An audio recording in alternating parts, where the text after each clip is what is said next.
ጤና ይስጥልኝ ክቡራን ተመልካቾቼ እንደምን አላችሁ? ዛሬ የምንነጋገረው በኢትዮጵያ ውስጥ ስለ ሜርሲ ኪሊንግ ይሆናል። ሜርሲ ኪሊንግ ምንድን ነው? መጀመሪያው ነው። የኢትዮጵያ ሕግስ በዚህ ላይ ያለው አስተያየት ምን ይመስላል? ሜርሲ ኪሊንግ ማለት አንድ በጠና የታመመ ሰው ሊድን በማይችል በሽታ ሁኔታ ላይ ደርሶ ያ ሰው ወይም ደግሞ ዘመድ አዝማዶች፣ የቅርብ ዘመዶቹ ወይም ራሱ ሊሆን ይችላል መጥፎ ሁኔታ ላይ ደርሶ ያ መታከምና መዳን የማይችል ሲሆን ሜርሲ ኪሊንግ እንዲፈጸምለት ይጠይቃል።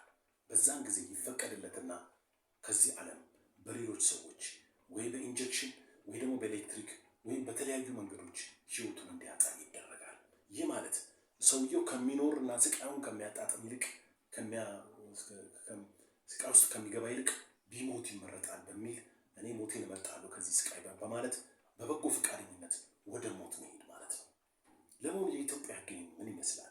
የዓለም አቀፍ ውስጥ ያለው ጉዳይ ሁኔታ ምን ይመስላል? በርካታ ሀገራት በተለይ የአውሮፓ ሀገራት ሜርሲ ኪሊንግን ተቀብለዋል። ሜርሲ ኪሊንግ ማለት ቅድም የነገርኳችሁ ነው። በሀገራችን ኢትዮጵያ ያለው ውስጥ ምን ይመስላል ብትሉኝ፣ በኢትዮጵያ ውስጥ በአሁኑ ሰዓት በፓርላማው ዙሪያ የተወሰኑ ውይይቶች ተካሂደዋል። ነገር ግን አሁንም ድረስ በኢትዮጵያ ውስጥ ሜርሲ ኪሊንግ አይፈቀድም፣ ክልክል ነው።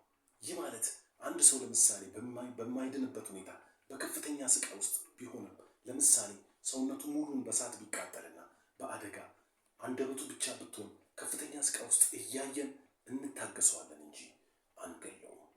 በኢትዮጵያ ሕግ ያን ጊዜ እንቀጣለን።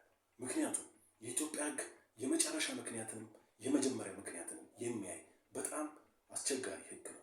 ስለዚህ ልክ እኛ እንደ ገዳዮች ነው የምንቆጠረው።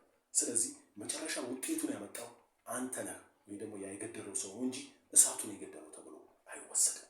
ስለዚህ ኢትዮጵያ ውስጥ ሜርሲ ኪሊንግ ሕገ ወጥ ነው። አይቻልም። ሰው በራሱ ጊዜ ይሞታል ወይ ደግሞ ፈጣሪ በሚወስደው ጊዜ ይሞታል እንጂ በምንም አይነት ሁኔታ በሰው ፍቃድ ወይ ደግሞ እኔ መሞት ፈልጌያለሁ ስላለ ብቻ በኮንሴንት ሰው ልጅ አይገደልም። ሜርሲ ኪሊንግ አይፈቀድም በሀገራችን ሕግ። ወደፊት የሚሆነውን አብረን እናያለን። በአሁኑ ሰዓት ግን ኢትዮጵያ ውስጥ ሜርሲ ኪሊንግ የለም፣ ተፈጻሚነት የለውም። ሰውም መሞት ቢፈልግም መግደል ግን ወንጀል ነው። የገደለውም ሰው በመግደል ወንጀል ይጠየቃል እንጂ በሜርሲ ኪሊንግ ወይ ደግሞ ከስቃይ ገላግሎታል በሚል